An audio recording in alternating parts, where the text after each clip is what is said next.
The sky over New York City turned dark as the Drak'Kor fleet descended, blocking out the sun with their enormous, sleek vessels. Panic spread through the streets as people craned their necks upward, staring in disbelief.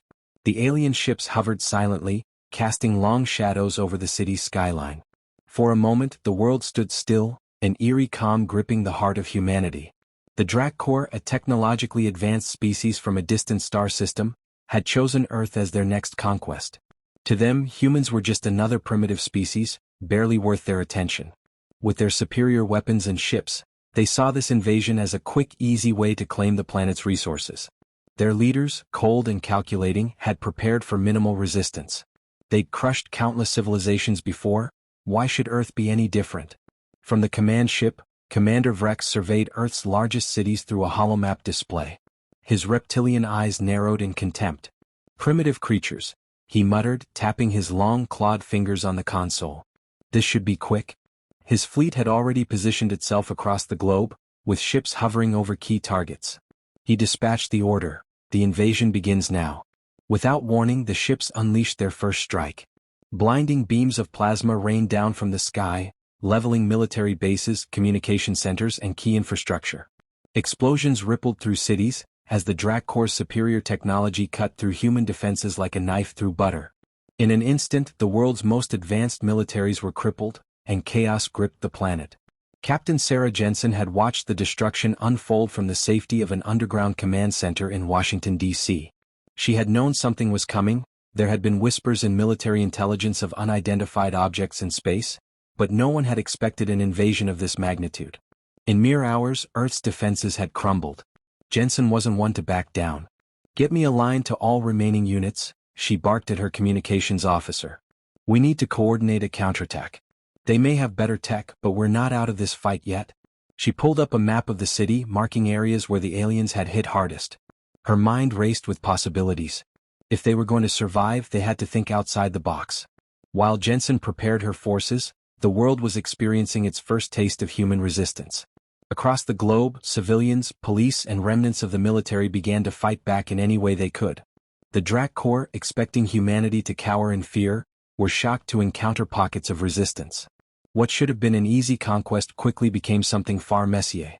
In the small town of Longford, Texas, Lieutenant Gregor Adams, an engineer by trade, found himself at the heart of one such resistance. Adams, who had been on leave, watched in horror as the alien ships leveled his hometown's police station. With no formal military left in the area, it fell to him to organize the town's defense. "We're not gonna let these bastards take our town," Adams shouted, rallying a group of locals. His mind immediately turned to his skills as an engineer. In a few short hours, he had rigged a series of makeshift explosives using fertilizer, gasoline, and nails. "We may not have plasma guns, but we've got plenty of ways to make them regret coming here." As night fell, the first Drak'Kor ground troops touched down in Longford. Towering, armored figures, wielding energy rifles, advanced through the streets with cold precision. But as they marched forward, explosions erupted beneath their feet. Improvised landmines tore through their ranks, sending fragments of their sleek black armor flying through the air. The aliens were taken aback by the ferocity of the human defense. They had expected to march through cities unchallenged, but the humans were proving resourceful. To the Drak'Kor, the crude traps and explosives seemed laughable, but they were effective. Adams and his group pushed the invaders back, using everything from shotguns to Molotov cocktails.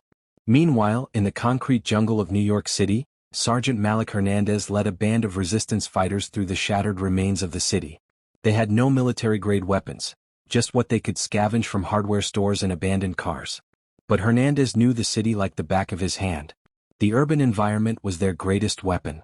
Hernandez and his team set traps in alleyways, rigged elevators to drop from floors above, and even used construction cranes to swing wrecking balls into alien squads. With each passing hour, they adapted to the chaos around them, turning their environment into a deadly battleground. From his command ship, Commander Vrex watched the reports of these small skirmishes with growing frustration. "What are these humans doing?" he hissed, his sharp teeth bared in anger. He couldn't understand it. How could a species so primitive fight back with such intensity? His invasion, once certain of success, was now showing cracks. But the humans were just getting started. End of Chapter 1. The Drak'Kor had underestimated Earth's defenders, but they still believed their technological superiority would win the day. They sent squads into every major city to establish control. The plan was simple: sweep through urban centers, eliminate any remaining resistance and move on. Yet the humans, who the Drak'Kor thought would scatter and hide, fought back in ways the aliens couldn't have anticipated. In the heart of New York City, Captain Sarah Jensen had regrouped with her Special Forces team. They moved through the shadows, using the city's dense infrastructure to their advantage. Every alley, rooftop, and abandoned building became part of their battlefield. The Drak'Kor may have had energy weapons and armor, but they were slow, and their rigid formations didn't suit the chaos of urban warfare. Jensen crouched on the roof of a crumbling office building, watching the street below. A squad of Drak'Kor soldiers marched in precise formation, their energy rifles glowing faintly. Behind her, Sergeant Malik Hernandez finished setting a trap, a makeshift explosive using parts scavenged from a nearby hardware store. "They won't know what hit them," he whispered. As the alien stepped over a manhole cover, Hernandez detonated the charge. The blast sent chunks of asphalt flying, throwing the heavily armored Drak'Kor off their feet. Jensen's team sprang into action, attacking from the high ground with homemade weapons and captured alien rifles. The aliens, confused and disoriented, struggled to regroup as humans rained down chaos from above. "Move, move," Jensen shouted as her team descended from the rooftop. They scavenged what they could from the fallen aliens, grabbing plasma grenades and disassembling rifles for parts. Every piece of alien tech was analyzed on the spot, repurposed for the humans' advantage. Across the city, similar scenes played out. Ordinary civilians joined the fight, their creativity unleashed by necessity. In a suburban neighborhood, a group of civilians repelled an alien patrol using only kitchen tools and garden equipment. Broken glass, nails, and even lawnmowers were transformed into deadly traps. In one instance, a group of children armed with slingshots managed to disable an alien drone by hurling ball bearings at its sensors. Lieutenant Gregor Adams, working from an underground resistance hub in Texas, was thrilled by the reports coming in. He'd rigged an old warehouse into a command center, where he and his team coordinated resistance efforts across the state. "They're adapting faster than I expected," he said, scanning a map of recent skirmishes. "They think they're fighting an army, but they're fighting an entire population." Adams himself had devised new tactics, using the most mundane objects to devastating effect. He repurposed heavy machinery from abandoned factories, turning cranes into projectile launchers and forklifts into battering rams.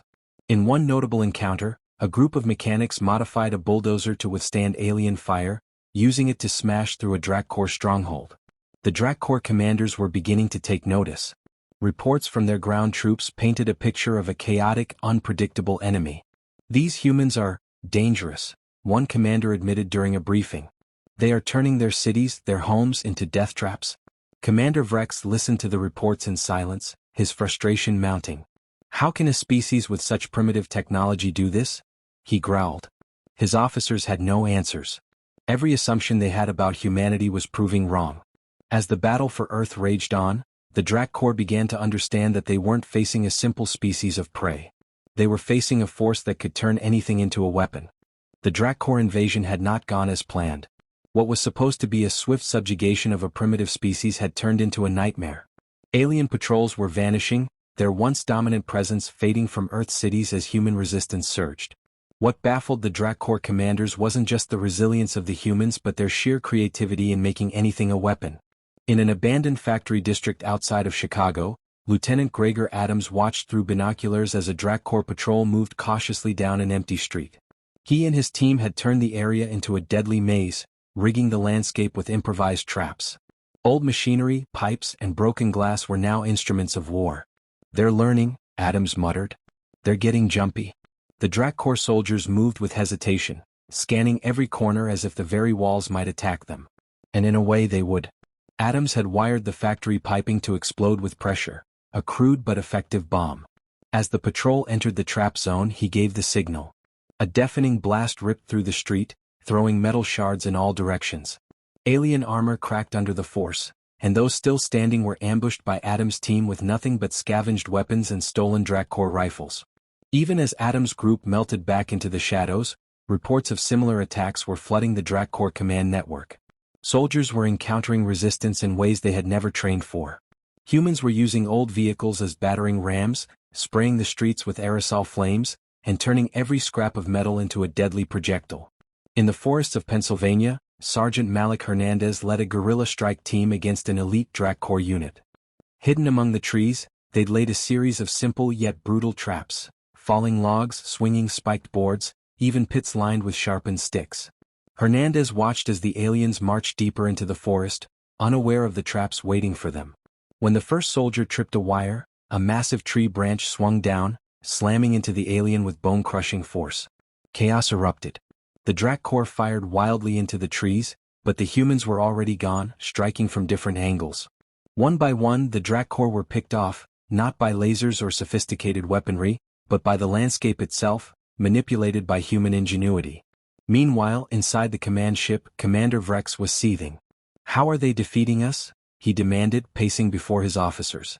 "They have nothing. No armor, no ships that can rival ours. Yet they kill us with rocks, glass, and metal scraps." His officers shifted nervously. "They are unpredictable, Commander. They do not fight like any species we've encountered. Every object, every part of their environment, is turned against us." Vrex slammed his fist on the table, his sharp claws denting the metal. "This planet is a death trap. We must crush them before they overwhelm us." But even as the Drak'Kor doubled their efforts, fear began to creep into their ranks. Every patrol, every mission was a gamble. To fight the humans meant to walk into an unknown world where any object, any shadow could kill them. And for the first time the invaders felt something they never expected: panic. Commander Vrex stood at the center of his command deck, eyes locked on the holographic map of Earth. Red markers indicated the growing number of Drak'Kor casualties, blinking across the planet like warning lights. His officers were tense, unsure of how to proceed. The invasion that had once seemed inevitable was unraveling before their eyes. "Commander," one of his subordinates stammered, "our forces are being repelled on every front. We're losing more soldiers to traps and improvised weapons than to direct combat.